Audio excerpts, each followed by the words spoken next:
The champagne tower is already leaning when I reach the VIP riser, and the woman in sequins beside it looks like she's about to become collateral damage. I don't work here. That's the detail I keep reminding myself of as I shoulder through 300 guests at Lumen's fall launch, holding a clipboard I borrowed from the catering captain and an earpiece feeding me someone else's panic. Jade. My name crackles through the earpiece. My associate, Priya, sounds like she's been gargling sand. Sapphire confirmed. Nothing's landing tonight. Not the cuffs. Not the pendants. Nothing. I stop walking. A man in a charcoal suit nearly collides with me, lifts his glass in apology, and keeps moving. Lumen is a fashion tech company. Smart jewelry. Their entire fall launch rests on a flagship piece, a bracelet that tracks biometrics and looks like fine jewelry, not a gadget. The supplier delay was supposed to be 48 hours. Now it's indefinite, and the guests are already 3 drinks deep in a converted meatpacking warehouse that rents for more per hour than my apartment. Lumen's event producer. I'm not even on their vendor list. I'm here because Priya and I run Caldera, a boutique brand experience firm, and we were hired by Lumen's PR agency to observe and consult industry code for stand in the back and tell us what's wrong afterward. Only now, what's wrong is everything.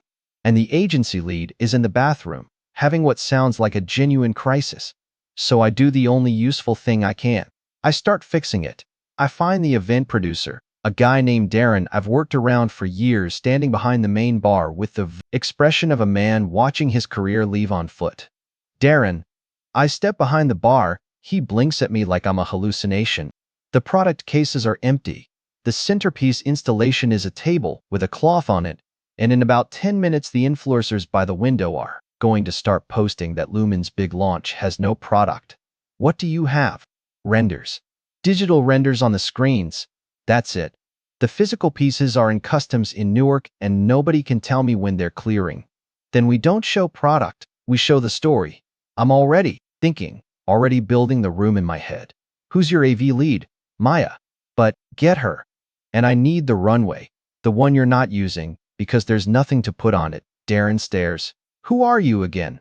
The person keeping this from becoming a meme, Maya. Now, he goes. I turn and nearly balk into a wall. The wall is a man, 6'2", maybe 6'3", in a suit that costs more than my car, dark hair cut clean, jaw that could have been designed by committee. He's looking at me with the particular focus of someone who has been watching for longer than I'd like. Bar, he says. And my event. This, I realize, is Xander Reed.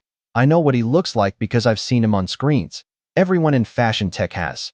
CEO of Lumen, 34, former product engineer, who took over the company 3 years ago and pivoted it from fitness bands to fine jewelry with embedded sensors. On screens he looks polished, and a little distant in person he looks like the kind of problem you'd want to have. Right now, though, he looks like a man whose launch is dying. Mr. Reed, I step back from the bar. Your event producer is getting, Maya. Your AV lead, I'm Jade Miller. I was hired to observe. I'm going to stop observing now, if that's all right with you. His eyes narrow. Not with irritation, with calculation. He's reading me the way I'm reading the room, fast and without sentiment. You're the Caldera consultant. I am. You were supposed to watch. I was. And now I'd like to help. Your call. He looks at the room. 300 people, empty display cases, a runway with nothing on it, a DJ who's already turning the music up to fill the silence where the product reveal should be. I can see him doing the math. Not the cost, but the narrative. A launch with no product isn't a disappointment. It's a story, and not the kind he wants told. What's the play? He says. I tell him it takes 90 seconds. He listens without interrupting. When I finish, he looks at me for a beat longer than necessary, and something in the air between us shifts. Not romantic, not yet, but the specific charge of 2 people who've just agreed to trust each other under pressure. Do it, he says. Whatever you need. Darren answers to you for the next hour. Then he steps back, and I get to work. The next 45 minutes are controlled chaos. Maya kills the digital renders on the screens. Flat images of jewelry on a monitor look like a website. And a website is not a launch. Instead, I have her pull up the engineering schematics, the actual blueprints, the wireframes of the sensors, the circuit maps, the material specs. I've Darren clear the runway and set it with 6 empty velvet displays under spotlights, each one lit like a museum case. No product, just light and space, and the promise of something coming. Then I find the one person at this party who matters more than any influencer. Elena Vasquez writes for a tech fashion vertical that moves opinion. She's standing near the window with a glass of something amber, watching the room with the bored patience of someone who's already writing her piece in her head. I walk up to her and tell the truth. The physical pieces are delayed in customs. I say, they're not here. Mr. Reed is going to tell you that himself in 10 minutes, on the runway, with the engineering specs behind him. He's going to show you the actual technology, the sensors, the materials, the design language, and he's going to ask you to write about what Lumen is building, not what didn't arrive tonight. Elena looks at me. She looks at the runway, now lit and empty. She looks back at me. That's either the most honest thing I've heard at a launch in 5 years, she says, or the worst spin I've ever seen. It's both, I say. That's why it'll work. She almost smiles. I get back to Darren and tell him to clear the runway in 5 minutes. Then I find Xander Reed at the edge of the VIP section, talking to a woman in a navy dress who I recognize as his communications director. He sees me coming and turns. 2 minutes, I say. Runway. No notes, no teleprompter. Tell them what you built and why it matters. Show them the schematics. Tell them the pieces are coming. Don't apologize, make them want to. Wait. He looks at me, and for a second something crosses his face that I can't quite read. Not gratitude, exactly. Something closer to recognition. You're good at this, he says. I'm aware. Go. He goes. The next 4 minutes are Enzer Reed standing alone on a runway with nothing but a spotlight and a screen full of engineering blueprints behind him, talking about a bracelet that doesn't exist in the room yet. He talks about the sensor array, 28 micromonitors in a band 18 millimeters wide. He talks about the alloy, a proprietary blend that holds a charge for 11 days. He talks about why it matters, about the gap between wearable tech and fine jewelry, about the fact that nobody has built a piece that a woman would wear to dinner, and that also tracks her heart rate, sleep, and stress load without telling her she's wearing a device. He doesn't apologize. He doesn't spin. He just talks like a man who built something he believes in, and by the end of it, the room is quiet in the way rooms get when people are actually listening. When he steps off the runway, Elena Vasquez is calling, already typing on her phone. I'm standing at the back of the room, and for the first time all night, I exhale. Reed finds me there. He's holding 2 glasses of water. He hands me one without asking. Thank you, he says. You're welcome. Elena's going to write a piece. I could see it on her face. She'll write it if the specs hold up. She'll verify the sensor count, the battery life, the alloy.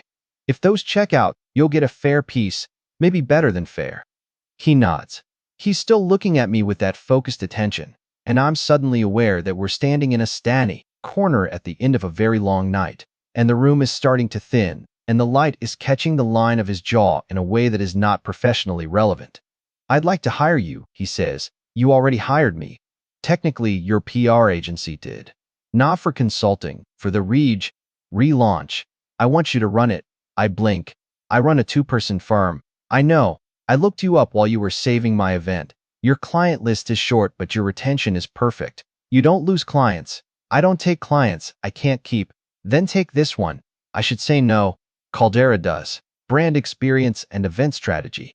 We don't do product launches for hardware companies. We don't do crisis management. We don't do whatever this is becoming.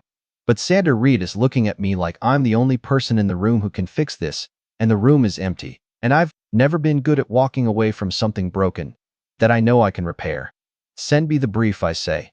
I'll look at it tomorrow. I'll send it tonight. He does. At 1:47 a.m., my phone buzzes with an email from Reed. Xander. Not his assistant, not the agency. Him. The subject line is Lumen, relaunch brief. I read it in bed with my hair still smelling like someone else's warehouse party. And by the time I finish, I know I'm going to say yes. I say yes on a Tuesday. By Wednesday, I'm in a conference room on the 28th floor of a building in Hudson Yards that smells like new carpet and ambition. Lumen's offices are exactly what you'd expect from a company that raised a Series B at a valuation that made the trades, glass walls, exposed ductwork, a wall of prototypes behind a case that probably costs more than my annual revenue. Aesthetic design elaborate's jewelry box. And it works because someone with real taste made the decisions. I suspect that someone was Ander. He's already in the conference room when Priya and I arrive. And he stands when we walk in, which is a small thing that I notice more than I should. Priya is 30, has an MBA she uses to keep my chaos organized, and has the particular gift of looking unimpressed by wealth while being extremely good at managing it. She shakes Ander's hand, sits down, opens her laptop, and says, "Walk us through the damage." Enk's Fender doesn't flinch. The supplier is a Shenzhen-based firm that manufactures the sensor housings. They've been our partner since the prototype stage. 6 weeks ago, they missed a delivery.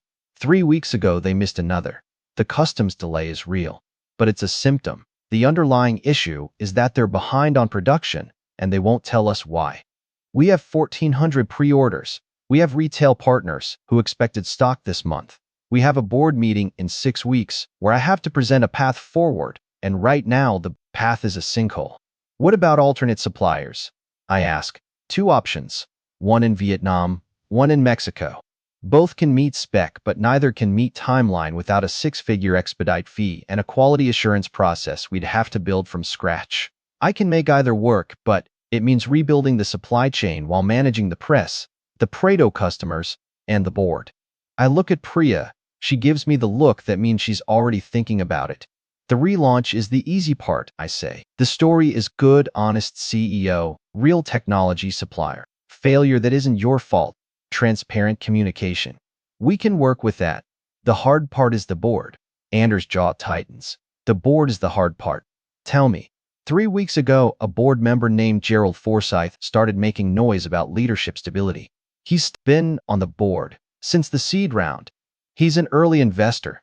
He has influence with the other legacy investors, and he's been suggesting that a company in a supply chain crisis might benefit from a CEO with more manufacturing experience. He wants you out, leverage. I don't think he actually wants to run a jewelry company, but he wants to control the person who does, and a crisis is the best lever he's got. I let that sit for a second. The glass wall behind Xander looks out over the Hudson River, and I can see a barge moving slowly, south, loaded with something industrial. The light through the window is gray and flat, and it makes the prototypes in the case behind me look like artifacts in a museum. Beautiful things preserved behind glass, while the world outside decides whether they matter. Does Forsyth actually want? I ask. Not strategically. Personally. Andrew looks at me like the question surprises him. Most people in his position don't get asked that. They get asked about cap tables and voting blocks and investor psychology, but I've learned that the person is always the lever. The strategy is just how you apply pressure. He wants to be right, Andrew says. He told me 3 years ago that pivoting from fitness bands to jewelry was a mistake. He said the market for wearables was saturated and the market for fine jewelry was conservative, and that I was building a product for nobody. When the Series B oversubscribed, he stopped saying it publicly. But he never stopped believing it. And now that we have a supply chain failure, he has evidence. Evidence that you made the wrong call. Evidence that I'm not infallible. In a founder, that's enough. Priya looks up from her laptop. What's the board composition? Voting power. Anzer pulls up a slide. The cap table is clean. Forsyth holds 14%, which is meaningful but not controlling. The rest is split between Xander at 32%, 2 institutional investors at 20% each, and a scattered remainder of angels and early employees. Forsyth doesn't have the votes to force you out, Priya says. Not alone. He doesn't need to force me out. He needs to make enough noise that the institutional investors start asking questions. If they lose confidence, they can pressure me to bring in a COO or a president, someone with manufacturing experience who supports the CEO while effectively taking over operations. Forsyth doesn't need my seat, just needs to make the room uncomfortable enough that I give up authority to keep the peace. And you don't want to give up authority, I say. I built this company. I designed the first prototype on my kitchen table. I pitched 200 investors before anyone said yes. I'm not handing it to a caretaker because a supplier in Shenzhen couldn't meet a deadline. There's something in his voice that isn't anger. It's the sound of a person who has been told, quietly and repeatedly, that he's too young, too stubborn, too attached to his own vision. I recognize, because I've heard it in my own head on the nights when Caldera feels too small and the retainers feel too fragile, and I wonder if I'm building something or just refusing to quit. Okay, I say. Here's what we do. The relaunch has to accomplish two things at once. First, it has to restore market confidence, press. Customers, retail partners, press. That's the visible work. Second, it has to give the board a story they can tell themselves about stability and leadership. That's the invisible work. If we do the first one well, the second one follows, but we have to design for both. Xander nods. How? We make the relaunch about the technology, not the delay. Elena's piece will run. I've already heard from her fact-checker this morning, which means she's serious. That gives us a credible third-party voice saying Lumen is building something real. We build from there. We don't do a traditional product launch. We do an open house format, invite press, retail buyers, and select customers into the actual lab. Let them see the prototypes, meet the engineers, watch the testing, make the process the story. Transparency is brand. And the supplier? We parallel path. You pursue Vietnam or Mexico as the backup, and you negotiate with Shenzhen from a position of alternatives. You don't threaten them, you just make it clear you have options. Meanwhile, I want to talk to the Stan, pre-order customers, personally, not a form email. A real message from the CEO explaining the delay, the fix, and the timeline. You'd be amazed what honesty buys you in a market that's used to being spun. Andrew is quiet for a moment. Then he looks at me with that same focused attention from the launch party. And I feel it again, the charge of being seen by someone who processes the world the way I do. That's the plan. That's the framework. Priya will build the project plan. I'll need access to your engineering team, your customer list, and your retail partners. And I'll need a budget line for the open house event itself. How much? I'll have numbers by Friday. But I'll tell you now, it's less than what you'd spend on a traditional launch, and it'll land better. Scarcity and access are more valuable than scale. He almost smiles. You're confident. I'm accurate. There's a difference. Priya coughs in a way that is definitely covering a laugh. We work through the morning. By noon, we have a working timeline. Supplier negotiations by end of week. Customer messaging within 48 hours, press. Strategy rolling out over the next 3 weeks. And the open house event targeted for 5 weeks out, 1 week before the board meeting. It's aggressive, but not impossible, and I can see Xander relaxing by degrees as the plan takes shape. He's someone who needs structure, under pressure. He doesn't panic, he just needs a framework to act within.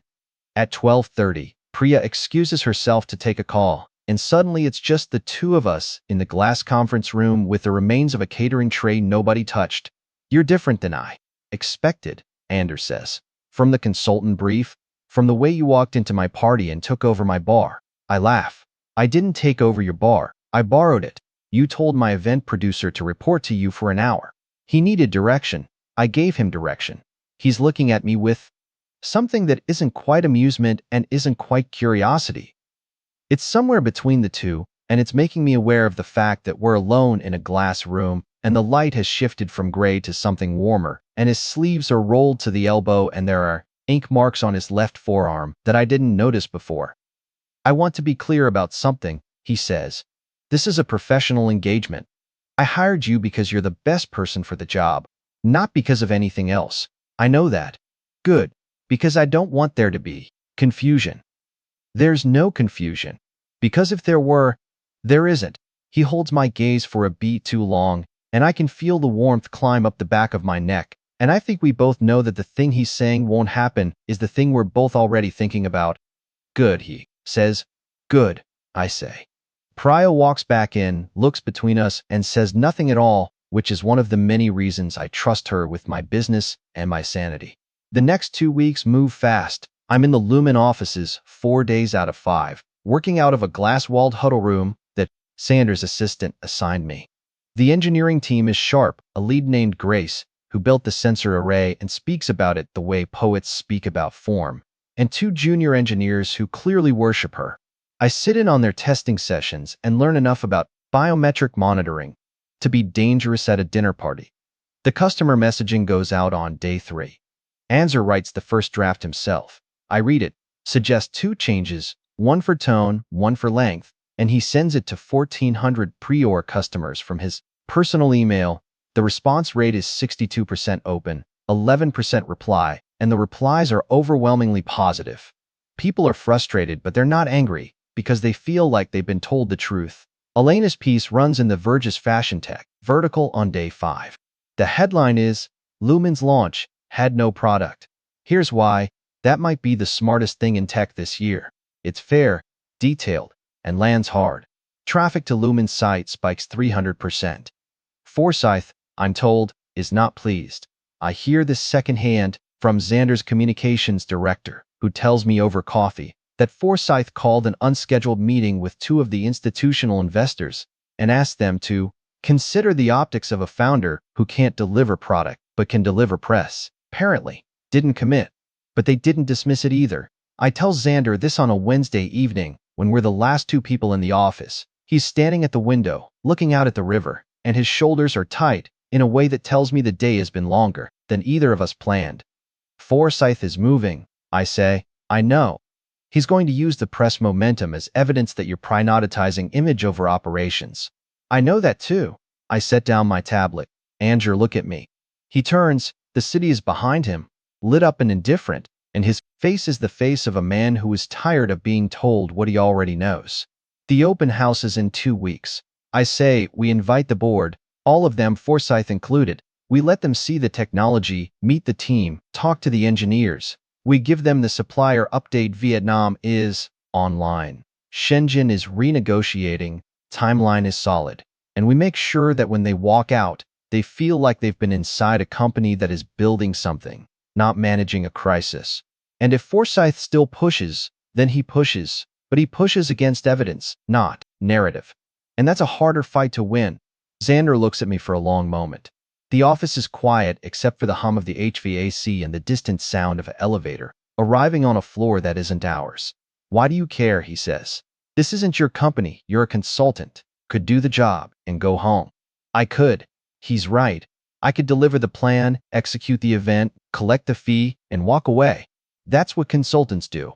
But I'm standing in a glass office on the 28th floor with a man who built something real and is fighting to keep it, and I can feel the weight of that fight in the air between us. And the truth is, I haven't been able to go home for 2 weeks because this has stopped feeling like a job. Because I don't like watching good things break, I say. It's not the whole truth, but it's the part I'm willing to say out loud in a quiet office at the end of a long day to a man whose sleeves are rolled up and whose ink-stained forearm is resting on the back of a chair and whose eyes are telling me something I'm not ready to name yet. He nods slowly. 2 weeks. 2 weeks. I pick up my bag and walk toward the elevator. I can feel him watching me, and I don't turn around because if I turn around, I'm going to say something that changes the shape of this, and I'm not ready for that yet. The elevator arrives. I step in, the doors close, and as the car descends, I press my back against the wall and close my eyes and let myself feel. Just for 30 floors, the full weight of what I already know. I'm in trouble. The professional kind. And the other kind too. The next morning, I'm back at Lumen by 8. The office is empty, except for Grace, who is already there running tests on a prototype that won't ship for weeks, but that she treats like a patient in recovery. She nods at me without looking up from her monitor, and I nod back, and we exist in the comfortable silence of 2 people who understand that work is a kind of shelter. I set up in the huddle room and pull up the open house run of show. We have confirmations from 43 guests, press, retail buyers, 6 Prater customers who replied to a personal invitation from Xander and said yes, and as of last night, all 5 board members. Forsyth RSVP'd through his assistant with a terse "will attend," which is exactly the kind of response I expected from a man who wants to be in the room so he can find something to criticize. Priya arrives at 9 with coffee and a look on her face that means something has happened. Talk, I say. Shenzhen just emailed. They want a call this afternoon. Anders copied, you're copied, and the tone is formal. More formal than usual. How formal? We would appreciate the opportunity to discuss the current production schedule and explore mutually beneficial adjustments. That formal. I sit back. They're feeling the pressure. The Vietnam backup is real to them now. Or they're stalling. Again, could be both. Either way, Xander needs to take the call, and he needs to do it from a position of calm. Not desperation, not anger. Calm, the man who has options. Priya makes a note. I'll prep a briefing for him by noon. Make it tight. 1 page. Key numbers, key dates, and 3 clear outcomes he should accept, and 2 he should walk away from. She nods and disappears, and I turn back to the run of show. And that's when Xander walks in. He's in a charcoal sweater today, no tie, and his hair is slightly less composed than usual, like he slept badly or not at all. He's carrying a tablet and a paper bag from the bakery on 10th Avenue, and he sets the bag on the edge of my table without comment. Know what you liked, he says. So I bought one of everything.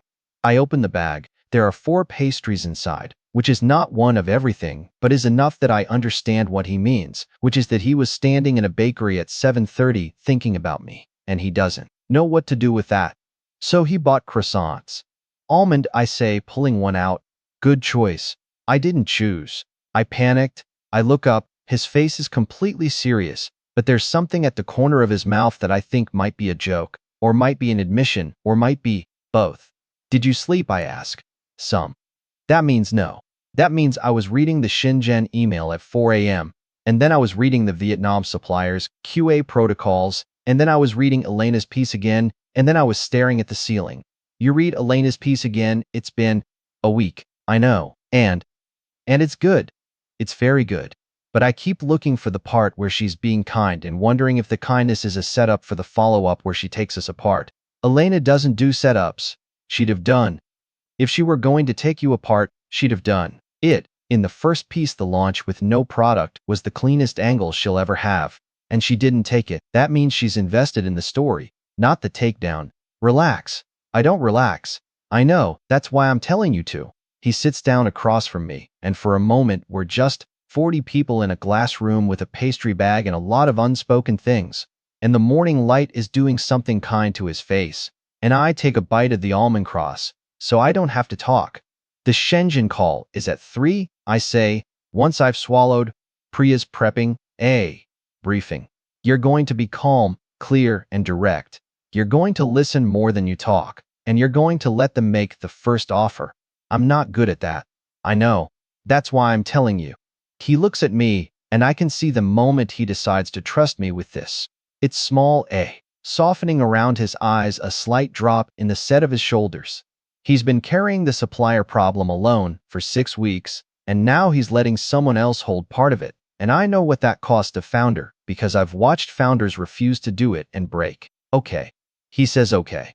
At 3 o'clock, I sit in on the Shenzhen call. I don't speak. I'm behind Xander, off camera, with Priya's briefing open on my lap. Xander is steady. He asks questions. He doesn't fill silences. When the supplier's VP of operations, a man named Chen who speaks careful, precise English, says that the production line is experiencing a retooling period. Xander doesn't react. He waits. Chen fills the silence with a detail about a new stamping machine that hasn't been calibrated, and that detail tells us more than the last 3 weeks of emails combined. When the call ends, Xander turns to me. They're not going to meet the timeline. No, they're not. Vietnam can be online in 18 days if we authorize the expedite fee today. Priya has the wire transfer queued. You need to approve it. He pulls out his phone, opens the approval, and signs. Then he sets the phone down and presses both palms flat on the table, and I can see the tension running through his forearms. That's $75,000 I wasn't planning to spend. Supplier who can actually deliver. The Shenzhen relationship isn't dead, but it's not your lifeline anymore. You needed a backup. Now you have one. He nods. He's still looking at his hands on the table, and I can tell he's doing the math, not the financial math, but the emotional math, the calculation of how many things have gone wrong and how many more he can absorb before something gives. Hey, I say. He looks up. Vietnam is a solution, not a failure. You didn't cause the Shenzhen delay. You're responding to it. That's what good operators do. I keep hearing Forsyth in my head saying I should have had a backup supplier from the start.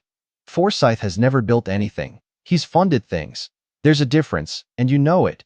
Something shifts in his expression. Not much. Just enough that I can see he heard me. Really heard me past the noise in his own head. Thank you, he says, Stop thanking me. Eat a croissant. He almost laughs, and the sound loosens something in my chest that I didn't realize was tight. The open house is in 9 days, and we're going to make it work. I can feel it. The plan is solid. The team is sharp. The story is real. What I can't feel, what I'm actively avoiding feeling, is the thing that happens in my chest when Andrew Reed looks at me like I'm the only person who understands what he's building. Because I do understand. That's the problem. I understand it the way you understand a language you didn't know you spoke. Fluently, instinctively, in a way that makes you wonder where it was hiding all along. 9 days. I can be professional for 9 days. I think the 9 days collapse into a blur of run-of-show revisions, supplier confirmations, and a single catastrophic moment on day 4, when Grace discovers a calibration error in the prototype's biometric sensor that would have made the heart rate reading drift by 6 beats per minute over a 40-minute window. She finds it at 11 at night, fixes it by 2 in the morning, and when I arrive the next morning, she's asleep on the office couch, with her jacket pulled over her like a blanket and a test report on her chest that reads, in her handwriting, fixed. Don't panic. I don't panic. I cover her with the throw blanket from the reception couch and close the door quietly. By day 7, everything that can be controlled is controlled. The Vietnam supplier confirms their first production, batch 1,200 units, will clear customs on day 12.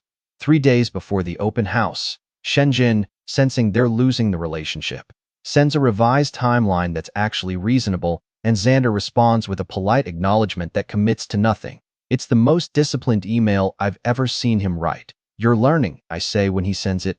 Don't sound surprised. I'm not surprised. I'm impressed. There's a difference. He looks at me, and I can tell he's filing that away. The word impressed, the way I said it, what it might mean, and I change the subject before he can respond. The open house is on a Thursday. I arrive at 6 in the parlor morning because I need 2 hours alone in the space before anyone else gets there. The Lumen office has been reconfigured. The huddle rooms are open, with prototype displays, actual functioning units, not mock-ups. Grace has built a live demo station where guests can try the biometric tracking in real time.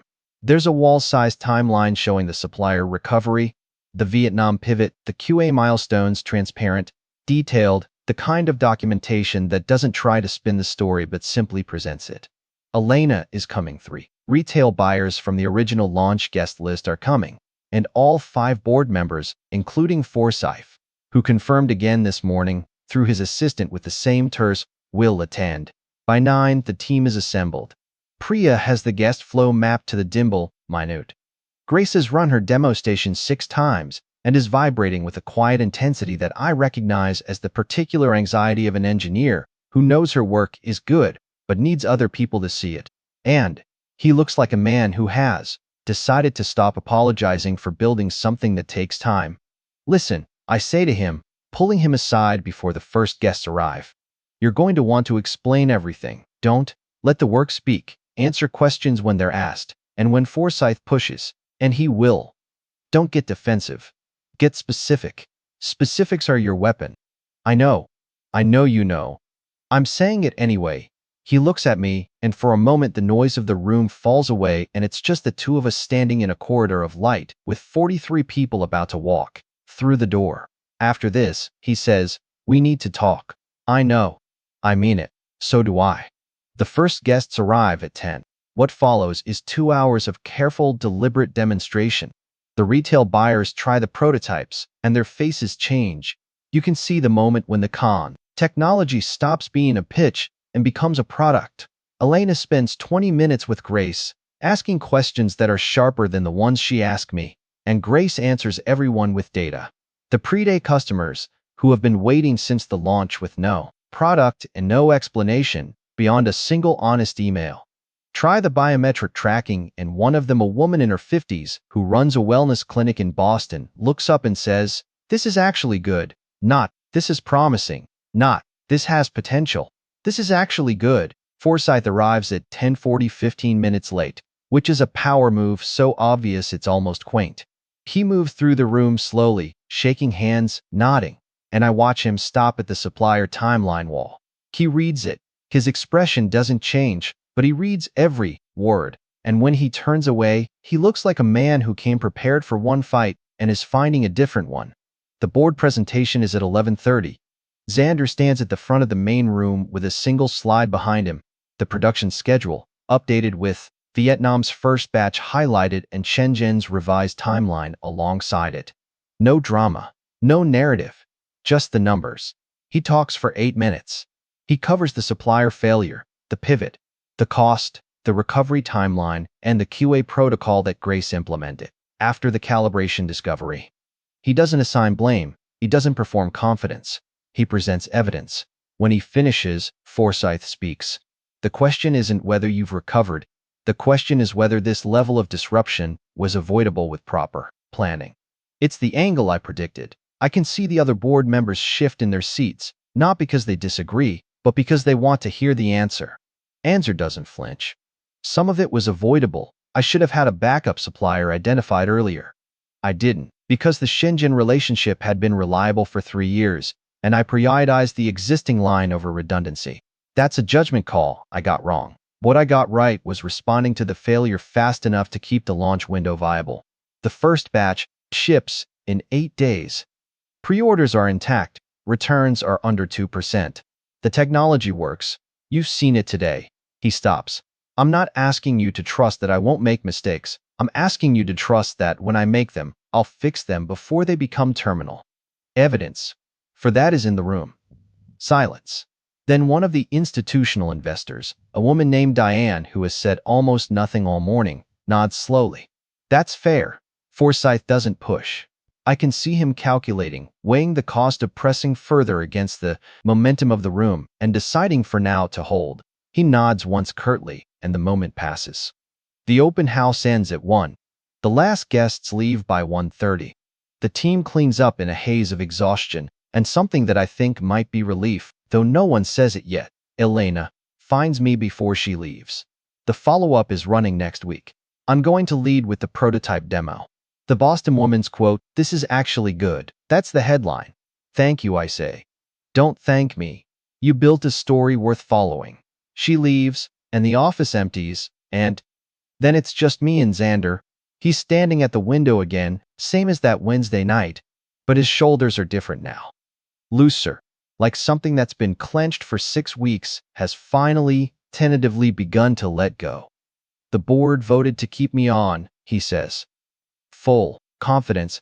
Forsyth abstained. That's a win. It's a reprieve, but I'll take it.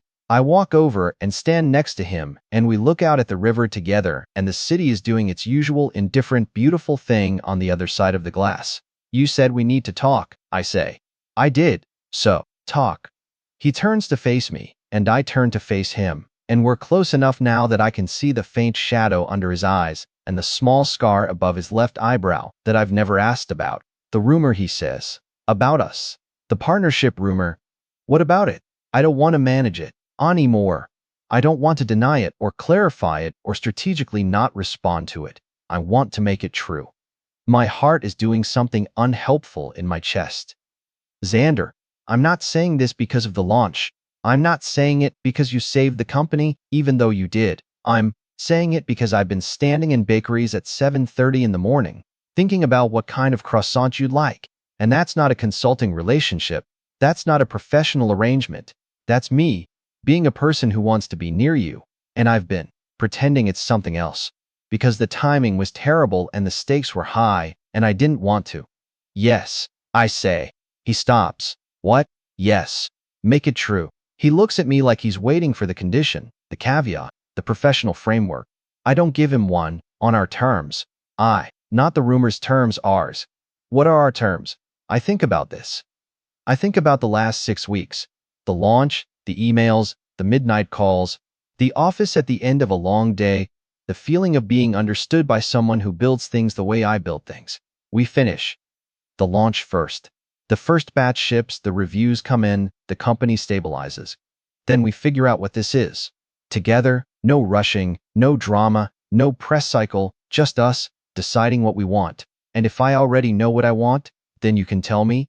After the launch, he smiles, and it's the first full smile I've seen from him. Not controlled, not careful, just real. It changes his whole face. 8 days, he says. 8 days. He reaches out and takes my hand, once briefly and then lets go.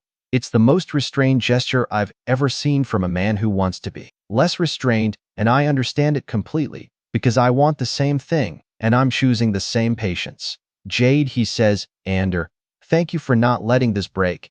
Thank you for building something worth not breaking. The river moves behind us. The office is quiet,